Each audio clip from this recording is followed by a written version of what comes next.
Hello everybody, this is the Nekozuki Knits podcast and it is episode 11. It is Saturday, May 16th, 2015 and I'm Katie coming to you out of very rainy Calgary, Alberta actually. We've had rain, well, it rained all last night and yesterday was all grey and kind of bleh. And then it also rained all day Thursday. It was ridiculous. So I'm really sorry if I'm kind of sniffly or sound stuffed up. I did get hit with a really bad cold last night.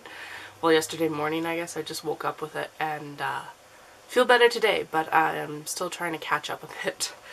So I actually have quite a bit to talk about. I've been really busy this week, well, the last couple weeks, knitting and also reading. And we do have a shop update coming on Monday because it's Victoria Day weekend here in Canada. So happy Victoria Day to everybody who celebrates. It makes it a long weekend in Canada, kind of like Memorial Day, but we're always 1 week beforehand. Anyway, the shop update will be Monday, May 18th at 10 a.m. Mountain Time, which is noon Eastern Time. That is daylight time as well. So if you're not on daylight savings time, then make sure to adjust accordingly. Calgary does change time, so let's see here. Well, let's start with what I'm actually holding right now. Oh, and let me see if I've got the tag here. I do. So I started another pair of socks for Dallas. These are just going to be plain vanilla socks. I did make his toe box a little bit wider than I normally do on most socks, and it's going to have an afterthought, or not an afterthought, but a short row heel as I knit. I think. Yeah, because I'm matching up the skeins, so even if the like striping pattern goes off, then they'll match well enough. This is out of Biscot and C. I really hope I'm pronouncing that correctly. It is dyed out in St. Bruno, Quebec, Canada, so they're Canadian yarn. It's the Felix self-striping, 80% superwash merino, 20% nylon. And you can see it's a very generous skein as well. And I do have two of these. We're going to... He wants high socks, so I'll be making him high socks with this. And the colorway is Aragon. Right there, and I love their tags. So cute. I actually bought this at Knit and Caboodle in Canmore, and they have now gone out of business because the lady retired. So I know she was really excited for it, but... And there's actually a new store in there now. It's called Yarn & Co. And the last time I was there, it was super awesome. So sad to see the one go. Happy to see that they actually replaced it. Oh, and those are being knit on US 1, 2.25 millimeters. The other item I'm working on is the Color Affection by Vera Valimaki. And actually, sorry, this is the right side. See, I'm really sniffly. I'm really sorry. So it's grown that much. That was the number of stripes that I've done, and now we're into the short row section, which my yarns aren't contrasting enough, but you can see that on camera better than you can in person. So basically it's gone into short rows in here, so they'll start growing like this way, kind of across the shawl. Really like it. It's really squishy. That's Ancient Arts BFL fingering, which is a light fingering. I'm using the very messy calico skein, an orange tabby skein, and then the brown tabby just got added in. The really cool thing about this yarn is that every purchase of that yarn actually puts a donation towards charities for cats. So like the Meow Foundation here in Calgary, or I think it mostly goes towards the Meow Foundation. So definitely go check it out. They're super cool. Really nice people to chat with and everything. I've run into them a couple times at events. And that's being knit on US 6 4.0 millimeter needles. I currently have two design works in progress. I'm not going to show you the one because it'll give it away. But the other one I'm currently working on is this. I just started it yesterday. And it's super soft. It's Malabrigo Rasta, which is 100% merino, and the color is gorgeous. It's actually darker than it's showing up on that screen on my camera, but it's fantastic. This is also my stash enhancement for this week because I went and bought it yesterday. when I was sick because I'm like, I need sick day yarn. So absolutely gorgeous coloring. I wonder, yeah, that's a bit closer like that. At least on my camera. I don't know how it'll show up on your screen, but it's a really gorgeous dark navy color. And then the other one, the other design's going along well. I got a few rows done on it, not too much. I am also working currently on my cross stitch. I got a few stitching done last weekend. I'm pretty sure I only had like this and this done. Well, I had half of that done last week. So I finished off the peak in here, and the peak in here is partially done, and I started into the mountain. This is the Pretty Little Tokyo pattern by Satsuma Street. I'm sorry, I don't remember her name. Yeah, I'm really enjoying it, and I'm really excited to have it done and be able to like have it ready. Okay, I haven't finished too much. I finished a very exciting dishcloth. Yay! I want to have a dishcloth drawer. I think just like there's an Operation Sock Drawer, we should have an Operation Dishcloth Drawer. So that's the second dishcloth I've actually finished in a couple months, which is nice. They're super easy, but it's not something that I sit down to work on very often. And then the other thing I finished were the rainbow socks. So these are true, well no, they're not true afterthought heels, but they are afterthought heels. I put a line in here between these stripes, or in this stripe, to be able to put an afterthought heel in afterwards. I did a short row heel up, and then Kitchenered it closed up here. This one's a little bit short. I should have done a couple extra like short rows. That's what I did on this sock. It does actually fit better, but I went too far with the short rows, so it's actually it's a wee bit pointy, and I don't have pointy heels, but it fits really nice. So I kept these nice so that I could show you all, and now I can start wearing them, which I'm excited about, because that yarn seems like it actually wears really well, which is awesome. Oh, this is just out of Bernat Handicraft cotton, and I knitted on US 7s, 4.5 millimeter, I think. So, and it's knit on the bias, so it doesn't stretch too badly, hopefully. Okay, let's see. And the rainbow socks are Regia. Color 6 Vatic, I think. It was in last week's show, and well, 2 weeks ago. And I'll link the yarn in the show notes on Rav as well. So that's what I've been working on. Oh, and I got spinning too. Where did I put that? It's down here. So I finished spinning the Naughty by Nature yarn. It's the 80 merino 20% nylon, and no, not nylon, silk. Didn't feel like it had silk in it. It felt like the staple length was too short for silk, but it's really pretty. This is my first attempt at fractal spinning. It is a 2-ply. So basically what I did is I found out afterwards that I was actually fractally spinning it wrong. I figured that out. But I split the braid in half. Like if the braid's like this, I split it horizontally, I guess. Vertically. There we go. And then I split that first half into chunks, and then I spun the other half as straight as I could, pretty much. And it got me the result I wanted. I wanted this barber pulling, which you can see in here. Absolutely gorgeous. It reminds me of Elsa's coronation dress in Frozen. I was sitting there like spinning this, and I'm like, this reminds me of something, and that's what it was. One of my favorite outfits in that movie. Yeah, I don't know the yardage. I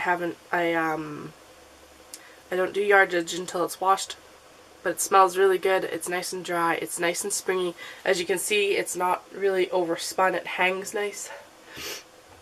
And I didn't overply it either, which is always nice. And then the next thing I'm working on is I'm working on a 100-gram bat that I got. It's from, let's see, Fannelberry Creek Bat Bar, which I did this at Olds back in 2013. And it's wool, black diamonds, silk, and sparkle. And like I said, 100 grams, which is about 3.5, 4 ounces. And I finished one bobbin of that, but I forgot to bring it up. But this is the rest of it. It's gorgeous. I love the colors in it. It's like purples and blues and green and sparkle. And the silk is this like, these bits here, the white bits. So that's really cool. It's kind of, it's gonna be interesting. It's definitely thicker than most of my stuff. My plan for that is hopefully that I'll be able to spin it in 4, the bat split into 4 pieces. So I should be able to spin it in 4 pieces hopefully. And get fairly even bobbins hopefully. That's the hope. I think I've said that enough. Okay,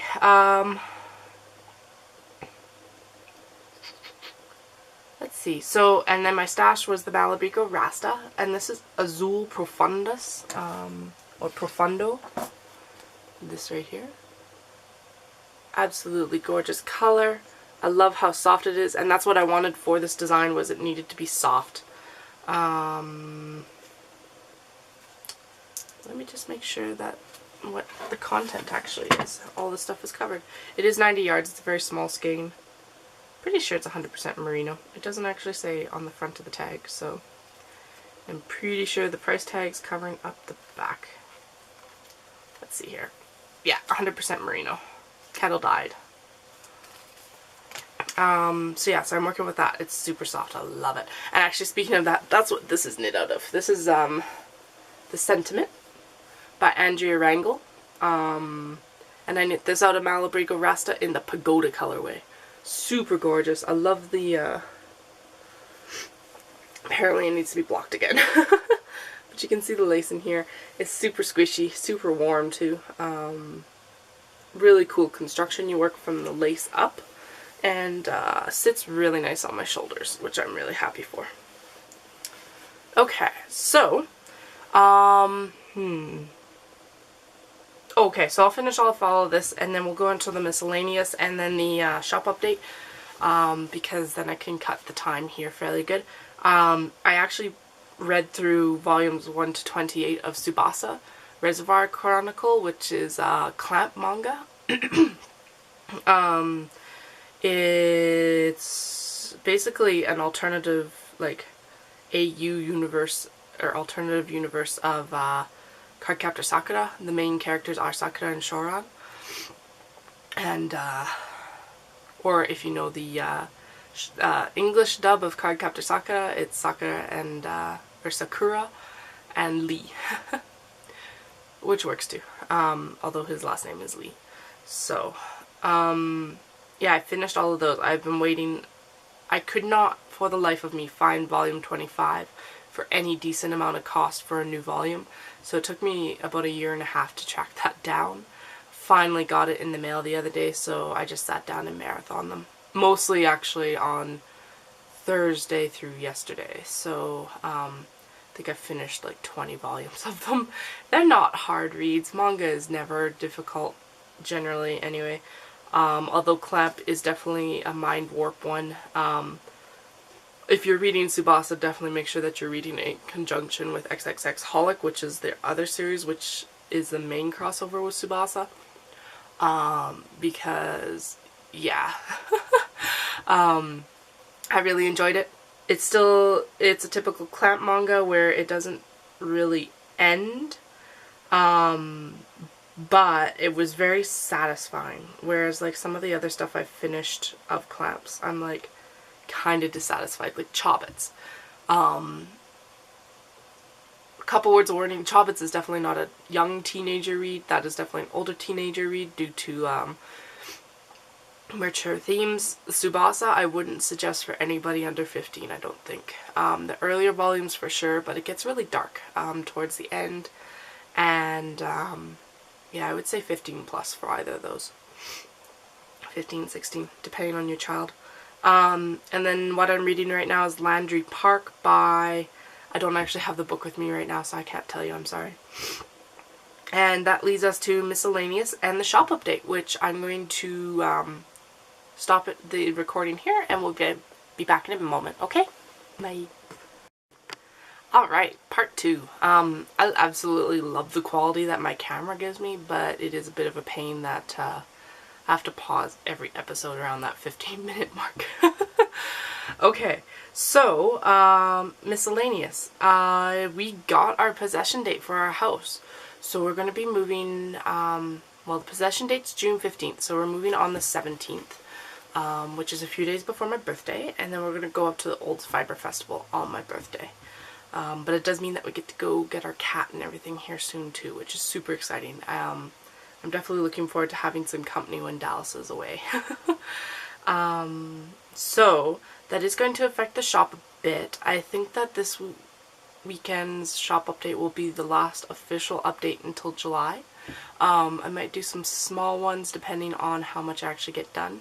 I will be sewing quite a bit because honestly it doesn't change anything whether I move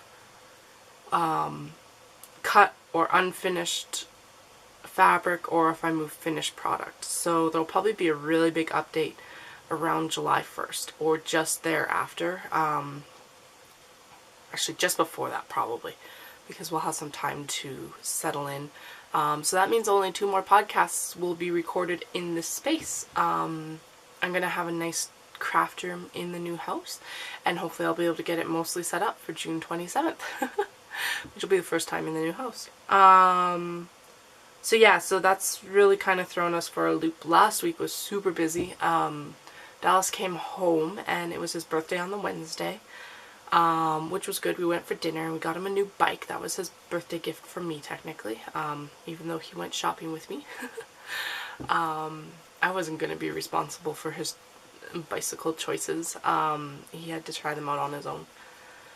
Says he absolutely loves it, so that's always good to hear. And then Thursday we ended up going out to check swatches against our paint color because we wanted to make sure we're ordering new couches because we have we have enough space that we need 2 sets because we kind of have like a downstairs living room and then an upstairs like bonus room, they qualify it, above the garage.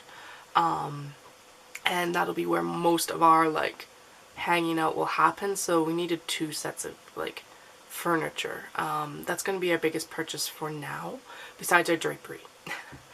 Curtains and blinds are so expensive. It was ridiculous. I think that's the most, yeah, that's the single most expensive appointment besides buying the actual house. So for anybody who's young or looking into purchasing, make sure your drapes are either included or make sure that you tuck away quite a bit for all these random odds and ends that you end up needing. And curtains and couches were one of the things that we knew we needed. There was no getting around that. So went and did that.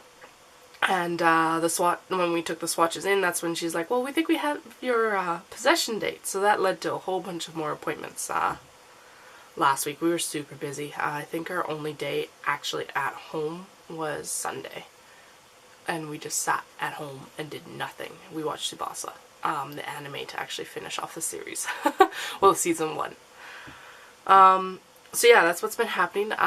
There will be more boxes behind me here coming up soon. Definitely next podcast. I'm trying to get myself motivated to pack so that I'm not that last week right before we move, like madly dashing to the end, which is usually what happens.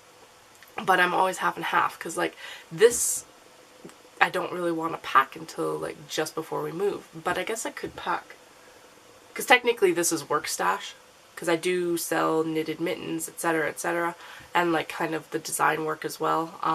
And then here, I'll turn you. It's messy.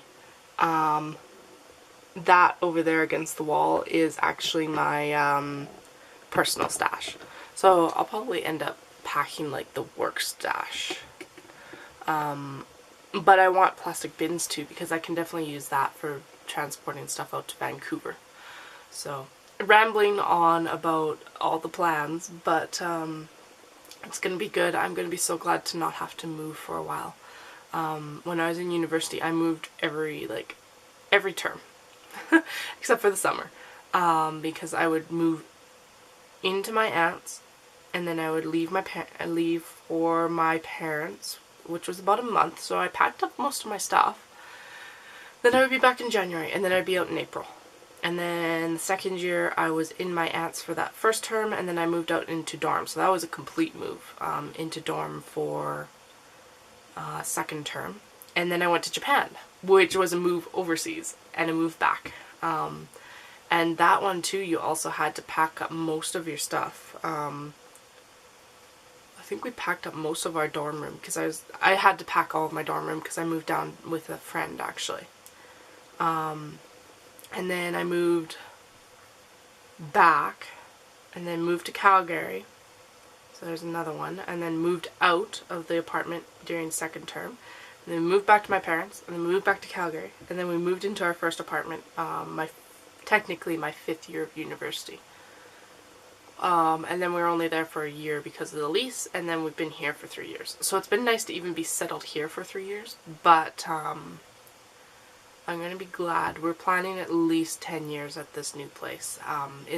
I've already flat out told Dallas though that if the business grows too big, we might be moving sooner. Help me grow my business. I really would love to have like an acreage and quite a large studio. This new room is going to it's at least 50% bigger than I'm in currently, which is really nice, but yeah, there's a few things that would be nice to have an actual like studio room for that would allow me to spread out a bit more for cutting and such. I do know with this new room that I will be installing a cutting table just so that I will actually like, I won't have to move everything off my sewing table desk, which is basically what you're sitting on right now. Like the camera's sitting on my sewing desk. So that like I don't have to move everything off the sewing desk and then put down my cutting mat and then take the cutting mat off and put down the sewing machine, and yeah, I will have space at least for a cutting table, which will be nice. Anyway, we're moving in June, which will be awesome, but a lot of work between now and then. We have some sort of, because it's a build, we have a possession like walkthrough for warranty and everything on June 8th, so thankfully Dallas is here for that. He will be away for the actual possession date, but I'll have to make sure that a friend comes with me. Excuse me.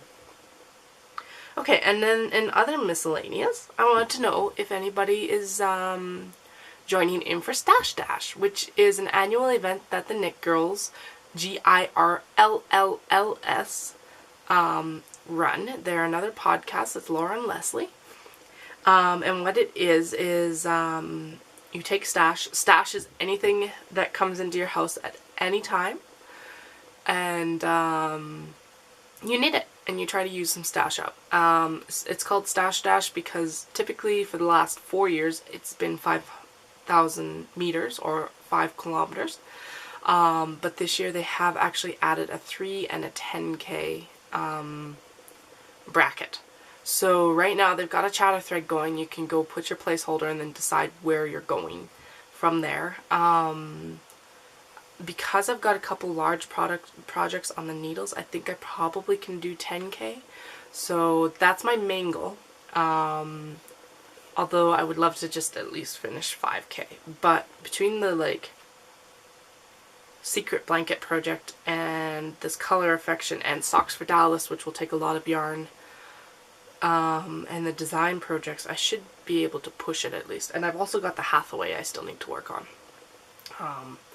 because that one's been in hibernation.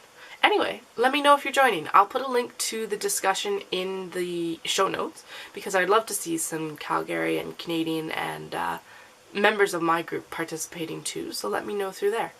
Yeah, and let's see here. Oh, and upcoming, we're actually going to go see Apocalyptica at McEwen Ballroom.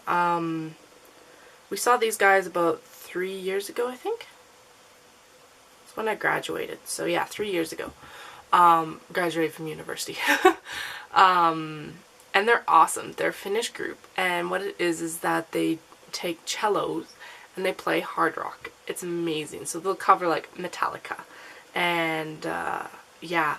I'll link to the like iconic piece that they do, which is Hall of the Mountain King, and it's amazing. It was really funny the last concert that we went to, because one of the guys was like, yeah, the last time I was in Calgary was when I was 16 with the Philharmonic Orchestra of his city, and so like these guys are all classically trained and this is what they're doing. It's amazing. Okay, that's actually pretty much it. We had a really busy week last week, but there's really not much to tell you about.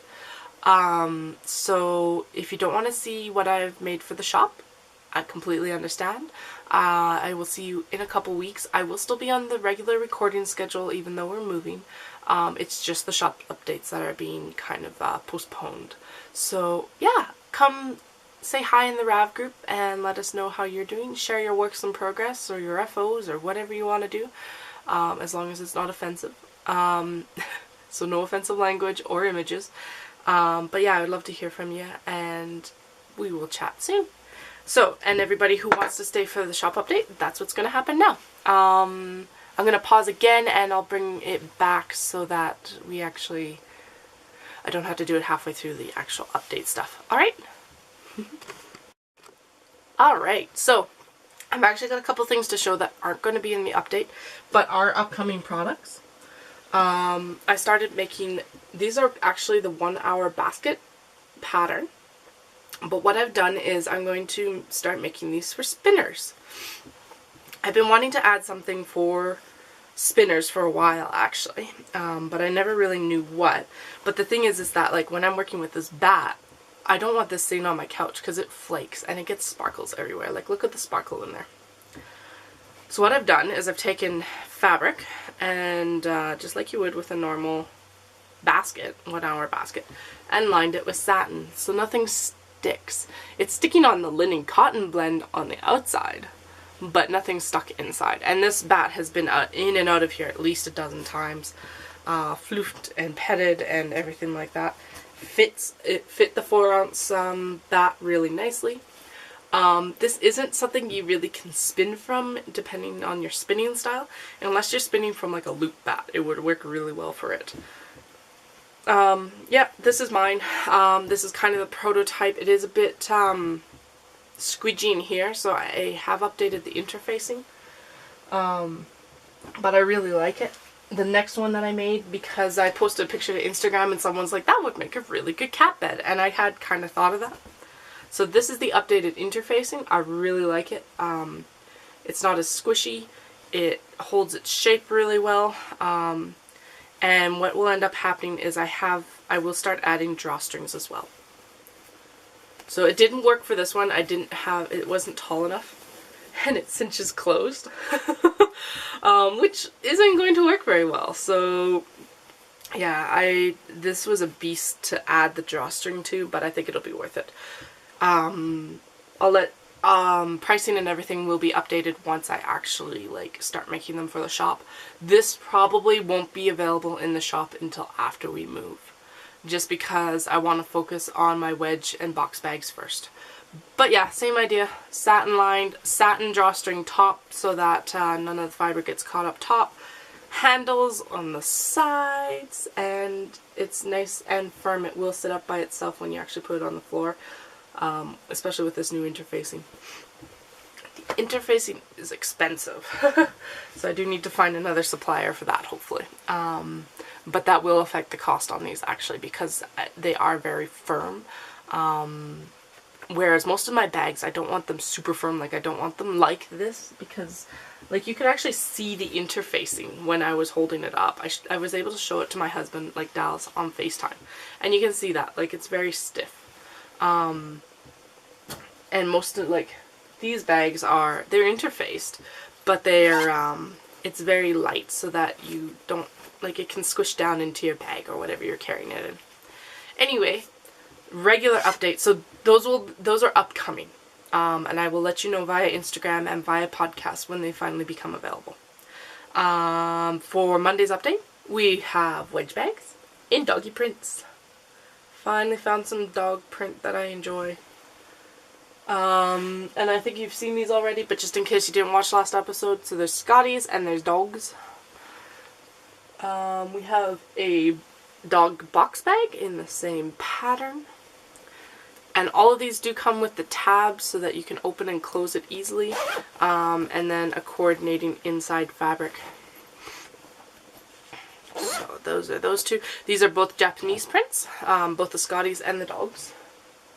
And then for some normal stuff, I did try something different with this one. It's got a wider box bottom, but I don't like the height of it, so it's not going to be a regular offering, but it is still a large wedge, so it will be up there. I will make notes of the changes for this one in the listing. And this one's lined with cute polka dots, and it's got a really nice handle. I really do like the handle on this one. So that's a wedge. Okay, I'm just going to pull everything here. And I do actually have one other new product that I'll show you in a moment. Box. In the same print as that last wedge, but I really do like how this one turned out. Another polka dot handle. Love these flowers for the pull tabs. And then again lined with blue and white polka dots. All of these that are qualified, okay, so large box bags will hold a 42-inch woman's sweater, full length, short or long sleeve, pretty much up until it's completed. I'm a 42-inch bust, and, well, 42, 44, depending on my days. And, yeah, it always holds my sweaters right up until I'm finished. So that, like, it's a 4 to 5 skein bag project, or 4 to 5 skein project bag. There we go. Whereas these guys are 1 to 2 skeins of sock yarn or accessory knitting. So like they will actually, the color affection was held in one of these bags for the longest time, because I have my kitty cat bag that I always use, and yeah, so it was in there for the longest time. So accessory knitting. And the same for these small box bags. That's qualified as a small box bag, which is sock / accessory. Just to give an idea of what you can do with these. This is a large cat wedge. And yellow zipper. Pink pull tabs, kind of twilly. I love this ribbon. Yay. Another cat. This is Meowed Retro. Cats, and I can't remember if this has got a bright yellow lining, so you can see your yarn in there really well. Again, large wedge bag. Large box and large wedge are the exact same. They'll hold 4 to 5 skeins as well. Wedge as well. So really, it's just up to which size or which style you prefer. These guys I like if you need them to sit down on anything, because you can also open it and it will turn over. So if you're kind of wary about zippers, it will fold over, and then it will sit by itself on the floor as well. The box bags will as well, though, too. They just won't fold over like the wedge bags. So again, really up to what shape you like. This is good for large accessories or large sweater projects. And final one of the wedges is a sushi bag. I love this sushi fabric. This is one of my favorites. I was so sad to see that I couldn't get it anymore. Good thing I've got some in stash. It's also been one of my most popular fabrics, so that's the other thing. Green polka dots. Everything also is top stitched, so that you don't have to worry about fabric getting caught in your zipper. And then final large bag is this bird bag. Again, large box, pull tabs. The handle coordinates with this one, because I've got some stash of this fabric, and then the inside's a nice bright blue so that you can see your yarn. And then the thing I have been working towards as well has been little patchwork pouches. So I always keep all the squares that I cut out of the corners of my wedge and box bags, and excuse me. And so I've been wanting to be able to kind of like do this, take the wedges and basically put them into a pouch. These are not going to be as symmetrical as my normal wedge, like Notions pouches. As you can see here, it is a little bit off, but they're so cute, and I figured it was a good way of using up my scraps. So that's everything. This is actually going to be quite a bit longer episode than normal, so I will probably leave you here. That will all be going up in the shop on May 18th, 10 a.m. Mountain Daylight Savings Time or noon Eastern Daylight Savings Time. And yeah, if you have any questions, comments, concerns, let me know in the RAV group, and I will chat with y'all in a couple weeks. Bye!